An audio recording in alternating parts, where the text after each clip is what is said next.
दोस्तों, Iran America के इस युद्ध में आईआरजीसी वही सेना है जो बहुत ही ज़्यादा महत्वपूर्ण और निर्णायक भूमिका निभा रही है और अभी तक ईरान को इस युद्ध में अमेरिका के सामने खड़ा की है, जिसके बदौलत ईरान जो है अपने देश की संप्रभुता और अपने लोगों को और अपने देशों की रक्षा कर पा रहा है। आखिर ये आईआरजीसी सेना क्या है और इसकी स्थापना क्या हुई थी, इसके पीछे का मकसद क्या था और इस युद्ध के बाद में आईआरजीसी के कमांडरों और इसके जो सेना है उसको दुनिया भर में काफ़ी ज़्यादा लोकप्रियता मिली है। तो इसके बारे में हम समझेंगे इस वीडियो में।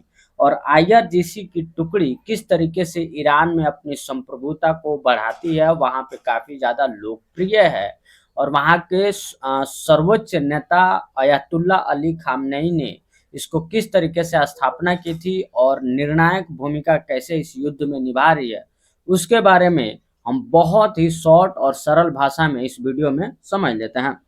दोस्तों, आईआरजीसी जो है आपको पता ही होगा कि इस युद्ध में झुकने का नाम नहीं ले रहा है। वो यहाँ तक बोल रहा है कि हम अपने खून के आखिरी बूंद तक ईरान की और ईरान की आवाम की रक्षा करते रहेंगे। स्थापना और मकसद क्या था इस आईआरजीसी की स्थापना का? स्थापना 1979 में हुआ था और स्थापना जो है अयातुल्ला रूहुल्लाह खुमैनी जो अयातुल्ला अली खामनेई के जो फादर थे, ग्रैंड फादर थे, उन्होंने स्थापना करी थी। उद्देश्य क्या था इसका? इस्लामिक क्रांति की रक्षा करना। वहाँ पे पता है आपको कि 1979 में इस्लामिक रेवोल्यूशनरी गार्ड, जिसको आईआरजीसी कहा जाता है, उसी समय इसकी स्थापना हुई थी।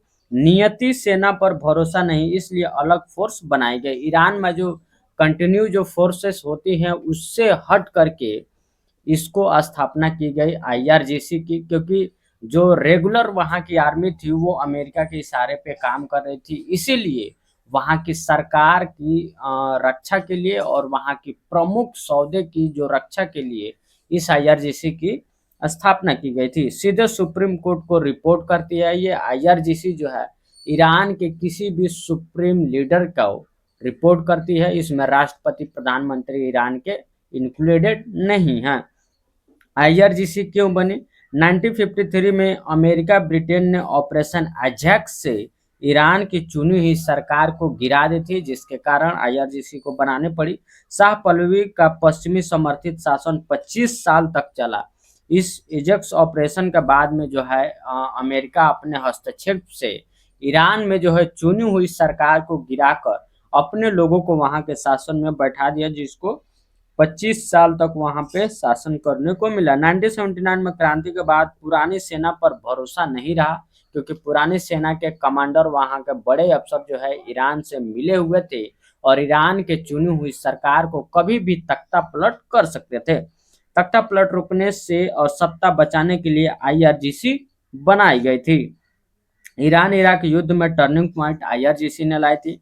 1988 में युद्ध में आईआरजीसी ने फ्रंट लाइन संभाली और कमजोर ग्रुप से शक्तिशाली सैन्य संस्था बनी। गोरिल्ला और असमित युद्ध में इनको काफी ज्यादा महारत हासिल है। इसी दौर में बासिज मिलिशिया और क्विड्स फोर्स भी बनी, जो आईआरजीसी का एक पार्ट है। मिसाइल, ड्रोन और सैन्य रणनीति का भी आईआरजीसी में काफी हद तक विकास हुआ है। विदेशों में भी आईआरजीसी ने ऑपरेशंस करी है। वो कौन से हैं? क्वाड फोर्स विदेशी ऑपरेशन की जिम्मेदारी लेती है, जो आईआरजीसी के हैं। इराक, सीरिया, लेबनान, यमन में सक्रिय रहते हैं। प्रॉक्सी ग्रुप को ट्रेनिंग, पैसा और हथियार देते हैं। मिडिल ईस्ट में ईरान का प्रभाव बढ़ाने का मुख्य टूल भी माना जाता है। ईरान में अब इस आईआरजीसी के कमांडरों का, यहाँ के सेनाओं का किस तरीके से कंट्रोल रहा है वो भी देख लेते हैं। विरोध प्रदर्शन दबाने के लिए निगरानी और सामाजिक नियंत्रण को ये काफी हद तक डील करते हैं। इंटेलिजेंस विंग, विरोधियों, पत्रकारों पर भी इनकी नजर रहती है। मॉरल पोलिसिंग और सामाजिक नियंत्रण में इनकी काफी हद तक भूमिका रहती है। मीडिया और नैरेटिव पे भी पकड़ बनाई जाती है। मीडिया किस तरीके से ईरान के सर्वोच्च जो लीडर होते हैं, क्या उनके विरोध में कोई बातें छाप रही हैं, लिख रही हैं, लोगों को बता रही हैं, इन सभी चीज़ों को भी जो है आईआरजीसी पूरे तरीके से कंट्रोल करती है। आर्थिक और टेक्नोलॉजी पावर क्या है आईआरजीसी के मामले में? तेल, गैस, कंस्ट्रक्शन, टेलीकॉम में दखल दिया जाता है आईआरजीसी के द्वारा। बिना इनके अप्रूवल का ईरान में जो है इन सभी चीज़ों से जुड़ी आप बिजनेस जो है नहीं कर सकते हैं। आईआरजीसी की अपनी बड़ी कंपनी है ईरान में। रिसर्च, इनोवेशन और रक्षा टेक्नोलॉजी में आईआरजीसी जैसी संस्था, जैसी आर्मी संस्था जो है भारी निवेश करी है। ड्रोन कैरियर जैसे नए सैन्य प्रयोग भी यही लोग करते हैं। आईआरजीसी दोस्तों एक बार विवाद में आ गया था। विवाद का कारण क्या रहा है, मैं बता देता हूँ। अमेरिका ने आईआरजीसी को आतंकी संगठन घोषित किया हुआ है। अब ईरान का जो सेना है, उसको कोई और देश जिसे अमेरिका बोला जाता है, वो पूरी सेना को ही आतंकी संगठन घोषित किया हुआ है। यूरोपीय यूनियन ने भी आतंकी संगठन इस आईआरजीसी वालों को घोषित कर दिया है, जिसके जवाबी कार्यवाही में ईरान की सेना भी जो है यूरोपीय यूनियन और अमेरिका की सेना को भी आतंकी संगठन घोषित कर दिया है। मानवाधिकार उल्लंघन और क्षेत्रीय संघर्ष बढ़ाने का भी आईआरजीसी के ऊपर आरोप लगते रहते हैं।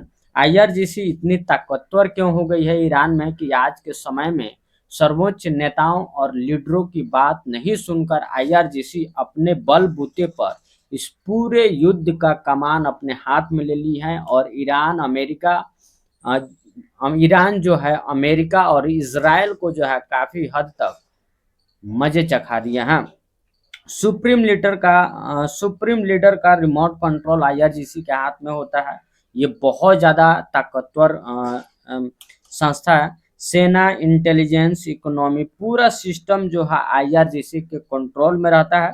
राजनीतिक सुरक्षा और विदेश नीति में गहरी पकड़ होती है। स्टेट के अंदर स्टेट जैसा ढांचा इनके द्वारा बनाया गया है।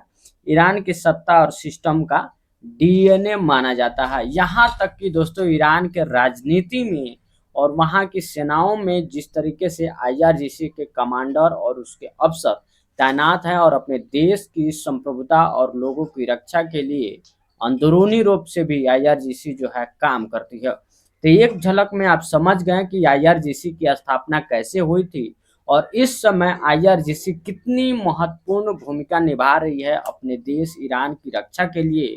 हो सकता है कि आने वाले समय में भले ही आईआरजीसी हार जाए, लेकिन अभी के समय में जिस जज्बे और जिस हौसले के साथ आईआरजीसी इस युद्ध में खड़ी है और निर्णायक दुश्मनों को बहुत ही सटीक तरीके से भेद रही है, ये काफ़ी ज़्यादा काबिले तारीफ है। और आप देखिएगा दोस्तों कि इस युद्ध के समाप्ति के बाद दुनिया भर में आईआरजीसी जैसी सेना जो है, जो कमांडर हैं, वो काफ़ी हद तक ताकतवर बनकर उभरेंगी और दुनिया भर में इसकी जो है लोकप्रियता बढ़ने वाली है।